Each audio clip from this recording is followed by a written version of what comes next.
Welcome to Mrs. Barton's 5th grade science classroom. If you look around the room in a little while, you're going to notice there's no children in here. That's because they're on spring break, where I'm supposed to be, except that I can't stop thinking about science.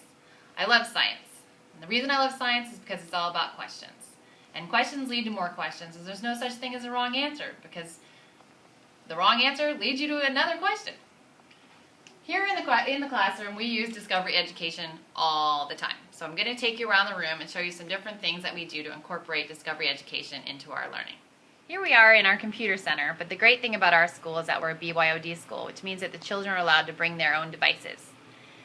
The best thing about bringing their own devices is that kids can work in groups of 2 or 3 and really interact closely with all of the material. What I thought I'd do is take you through a typical unit that I would teach in the classroom and hopefully show you how much I love DE and how much more I think that I could learn if you would give me the opportunity.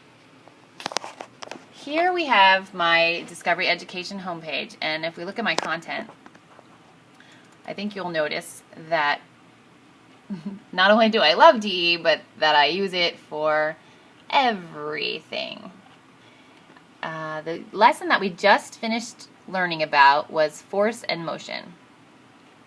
So I will take you through how we began and what led us up to just Friday, the last day before spring break.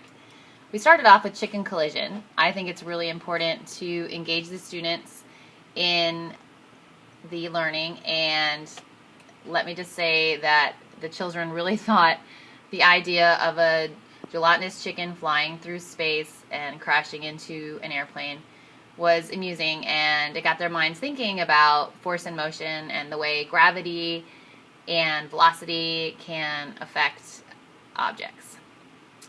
After we were done with that, actually, the nice thing about this also is that I can assign this to people, so if they weren't here, I can assign it to somebody, and you'll see that I have all these different classrooms listed. So I actually teach 66 children per day, because we've departmentalized, and besides my 3 science classes, I also have a class for enrichment, and this one, which is for ELL, speakers of another language, and then this one, which is remedial. In the remedial one, I would not only include the lesson from today, but I would go back and pick a couple articles from 2nd or 3rd grade on the concept, but at a slightly lower level to help them cement the learning that they missed. And in the enrichment section, not only do I add this article, but then I go ahead into the 6th and 8th grade sections and try and find something that I think will be appealing to them to keep them motivated and interested. And if they're not here, I can also attach it to Edmodo, and they can go on Edmodo and find out what they missed. So after chicken collision, we would then go through and do some of the assignments.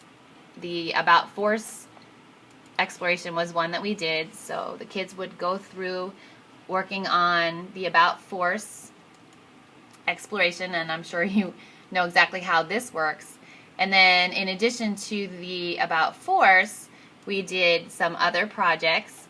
One of them was a board builder. So the kids really like to work with the board builders. Again, it gets them interacting closely with the material. Here you can see a sample of one that the kids did, and they attached making things move, which is a fundamental that they all really liked. And then they also attached pulling your weight, which is a virtual lab that they like to do. And after we do the board builder, which I'm still learning, and I know there's so much more I can do with it, so I would really be excited to have that opportunity to learn more about it. We do some different activities here in the classroom to make these concepts come to life. After we're done with the builder boards, then we will go and look at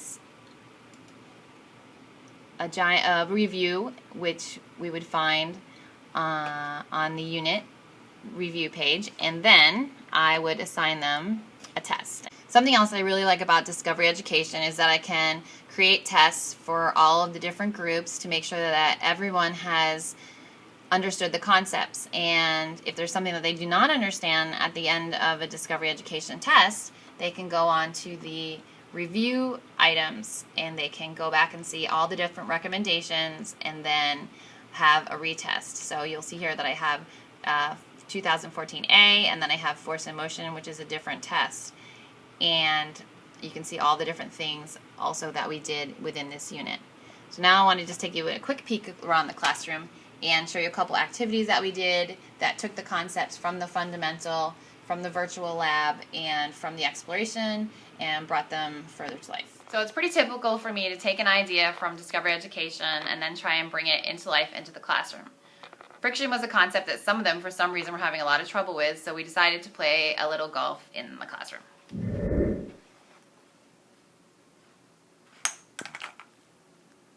Hole in one! So we discussed why it would be so much harder for me to, actually, although I got a hole in one, to get the ball into the cup here on the carpet versus in the classroom. And it was pretty exciting when somebody managed to make the golf ball go all the way out the classroom door into the hallway. And that was because of the lack of friction. Also, we have several other games that we did here in the classroom. For every action, there's an equal and opposite reaction.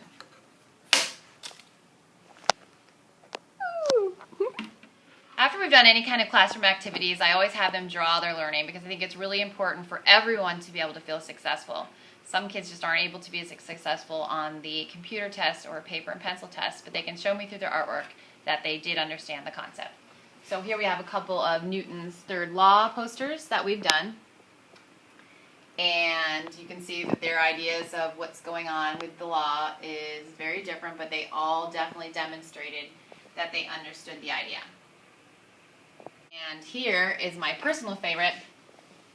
Probably may not be able to understand this because it's in Spanish, but I can tell from his drawing that he definitely understands what's been going on, regardless of our differences in language. The first one is, I think, supposed to be me moving a table across the classroom. And in the second one, you can see a tree, a palm tree, that was standing, and then a force acted upon it, and now the palm tree is broken. And at the very bottom, you can see the golf game that at the beginning was the ball, and then it was having a hard time moving because this is friction acting upon it, so it stopped right here. And here is the ball, and I believe this would be it going all the way out the classroom into the hallway.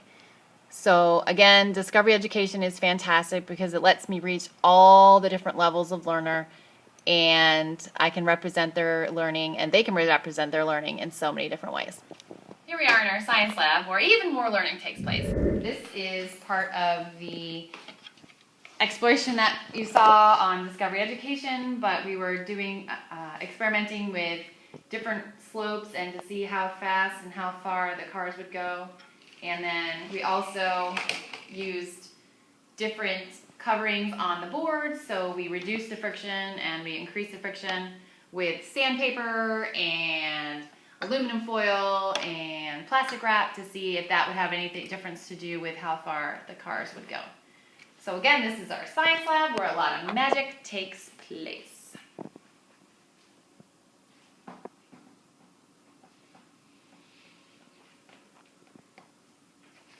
Here you can see some hallway displays that we have of the different learning that's taken place from the kids this year. All of these things have to do with different Discovery Education lessons that we've done. If you look inside, you can see these are the goals and objectives for the unit. And then we have different things that we've done from Discovery Education, such as we were learning about xylem and phloem, and different experiments that we've done in the classroom. And here's an example of a fundamental that we did, and an article that we read, and then we did some comparing and contrasting in the classroom. Here's a virtual lab. So Discovery Education plays a huge part in every single day here at school. Last but not least, here we are at our organic garden at school. I've been a part of the garden for 6 years since it was very first conceived, and it's gone from just one little bed to everything that you see here. I am hoping that looking at the garden will show you how much science means to me and how much it matters to me that I make a difference in the lives of children. Those 66 kids every day are just 66 kids, but they're going to go on to grow up and to do fantastic things with their lives. And I'm hoping that when they leave here at the end of the year, they bring with them the love of science that I have inside me. I think that every kid that I teach is like a seed, and they all have so much potential, no matter what their learning style, no matter what their needs are, no matter what their home life is. Science is a way for them to really get involved with their learning and for every single one of them to be successful. So I would be so grateful and honored if you choose me to be a part of your program. And I hope you enjoy the last little bit of garden.